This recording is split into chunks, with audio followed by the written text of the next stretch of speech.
Okay, now we are going to start the fifth para. कहते हैं कि I therefore pledge myself to the loyalty of our past culture, from wheresoever it may have come and by whomsoever it may have been contributed. कहते हैं कि I therefore, इसलिए मैं pledge myself, शपथ लेता हूँ खुद से, to the loyalty of our past culture. जो हमारे प्राचीन संस्कृति है उसकी वफादारी का मैं कसम खाता हूँ, उसकी शपथ लेता हूँ.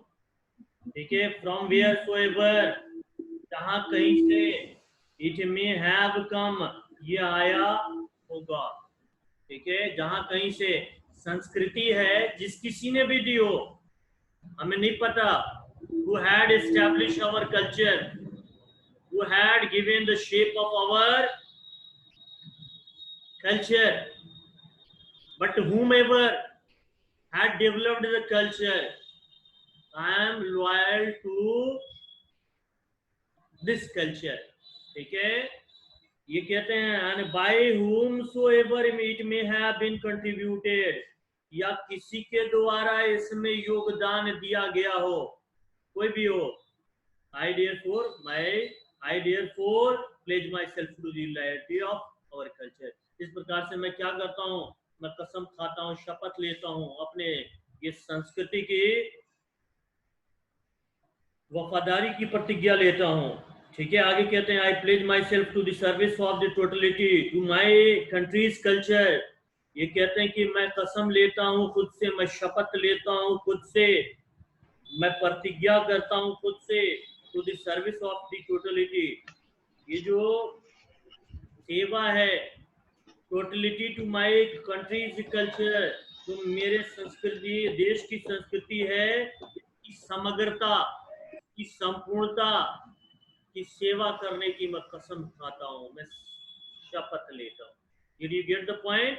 यानी यहाँ पे वो फिर कसम खाते हैं कि इसकी समग्रता के लिए, देश की टोटलिटी के लिए, ठीक है, देश के जो कल्चर है उसकी संपूर्णता के लिए मैं कसम खाता हूँ. I pledge my loyalty to my country. मैं शपथ लेता हूँ किस चीज की, लॉयल्टी टू माई कंट्री, मैं देश के प्रति वफादार रहूंगा.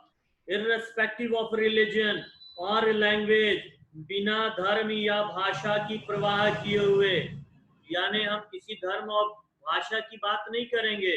आई am loyal to what's my country, मैं अपने देश के प्रति समर्पित हूँ, उसके लिए मैं क्या हूँ, पूरी तरह से लॉयल हूँ. I pledge myself to work for its strength and progress and for the welfare of its people without distinction of caste, color or creed.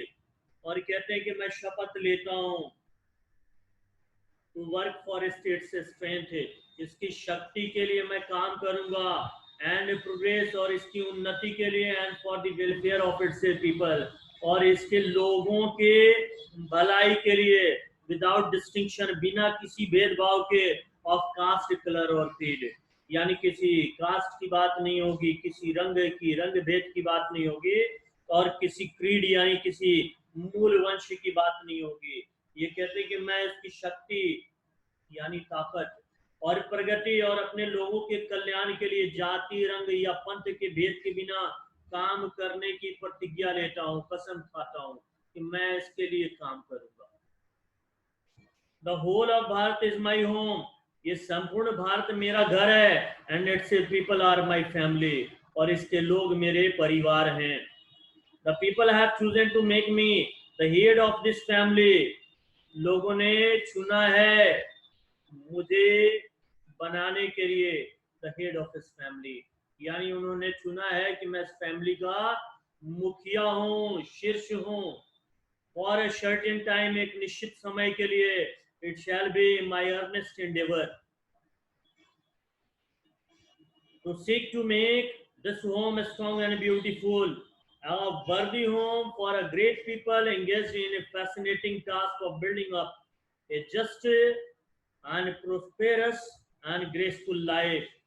ये कहते हैं कि it shall be my earnest endeavor, endeavor का मतलब होता है प्रयास, ये मेरा तीव्र प्रयास होगा to seek it, कि मैं रखूं, to make this home strong, कि मैं इस घर को और मजबूत और शक्तिशाली बनाऊं, and beautiful और खूबसूरत बनाऊं, और क्या कहते हैं, वर्दी होम, एक ऐसा होम जो विश्वसनीय हो, और ए ग्रेट पीपल, महान लोगों के लिए, engage in the fascinating task of building up, जो शामिल हैं एक ऐसे अद्भुत कार्य में ऑफ बिल्डिंग अप, इसके निर्माण के, और जस्ट एंड प्रोस्पेरस, जहां पे न्याय हो और समृद्ध हो, एंड ग्रेसफुल लाइफ, और जहां पे क्या हो, सुशोभित और आकर्षक जीवन हो। तो यहाँ पे ये पूरे लाइन में उन्होंने कहा है कि मेरा सबसे मजबूत और ईमानदार प्रयास होगा, यानी मैं ईमानदारी से प्रयास करूंगा, ठीक है, और ये मैं रखूंगा, कोशिश करूंगा कि इस घर को मजबूत और सुंदर बनाया जा सके, एक योग्य घर महान लोगों के लिए, जो एक न्यायपूर्ण और समृद्ध और सुशोभित जीवन बनाने के लिए एक आकर्षक कार्य में लगे हुए हैं। It means they are doing something really unique that will be attractive, but it's my attempt to make this house beautiful, worthy, and the most beautiful in the world. दुनिया में सबसे खूबसूरत और आकर्षक बनाने का मेरा प्रयास होगा। आगे पैराग्राफ 6 में कहते हैं, द फैमिली इज बिग, परिवार बड़ा है, एंड इज कॉन्स्टेंटली ग्रोइंग, और लगातार बढ़ रहा है, at a rather inconveniently fast pace, बिल्कुल असुविधाजनक अंदाज में तेजी से ये बढ़ रहा है, ठीक है। आप देखे होंगे, आपके दादाजी होंगे, दादाजी के 2-4 बेटे होंगे, उनकी बेटियां होंगी, अब आप देखो धीरे धीरे आपका परिवार कितना बड़ा हो चुका है, फ्लोरिश हो चुका है। Like that India is also rapidly progressing in the name of population, बहुत असुविधाजनक ढंग से। अब क्या है, मुंबई के चालों में क्या होता है, छोटे से कमरे में, एक कमरे में 10-10 लोग रह रहे हैं। आप देख रहे हैं ना कोरोना की कंडीशन क्यों बढ़ी, इसलिए कि वहां सोशल डिस्टेंसिंग मेंटेन नहीं हो सकता, वजह यही है, पॉपुलेशन। आगे कहते हैं, we shall each one of us have to participate unstintingly in building its new life is own way. कहते हैं कि we shall one of us, each one of us, यानी हम में से प्रत्येक, हम लोग करेंगे, we shall have to participate, हम लोग को भागीदारी करनी होगी, यानी प्रत्येक को भागीदारी निभानी होगी, unstintingly in building its new life, ठीक है। अनस्प्रिंगली का मतलब है सख्ती से, ठीक है, इन बिल्डिंग इट्स न्यू लाइफ, यानी इसके नए जीवन को बनाने के लिए इज ओन वे, ठीक है, इसके अपने तरीके से। कहते हैं कि for sheer size the task ahead of us are so demanding that no afford to sit back and just watch for late frustration become endemic in our country। कहते हैं कि फॉर शीर साइज, ये जो विशुद्ध जो आकार है, विशाल आकार है, हमारे देश का जो आकार छोटा नहीं है, बहुत बड़ा है, और इसकी बात ये कहते हैं, इस आकार की बात कर रहे हैं, कौन सा जो टास्क है, हमारे पास बहुत बड़ा टास्क है, for sheer size the one of us, ठीक है। यहाँ कहते हैं the sheer size the task ahead of us, जो टास्क है, जो हमारे सामने जो एक काम मिला हुआ है, एक भार मिला हुआ है, इसका जो आकार है, आर सो डिमांडिंग, ये इतना मांग करने वाला है, इतना मांगपूर्ण है, that no afford to sit back, कोई बर्दाश्त नहीं कर सकता है कि वो चुपचाप बैठा रहे, एंड जस्ट वॉच और लेट फ्रस्ट्रेशन बिकम एंडेमिक, और वो सिर्फ चुपचाप बैठ करके देखता रहे, या उसके ऊपर निराशा हावी हो जाए इन आवर कंट्री, यानी निराशा को अस्थायित्व देना कोई बर्दाश्त नहीं कर सकता।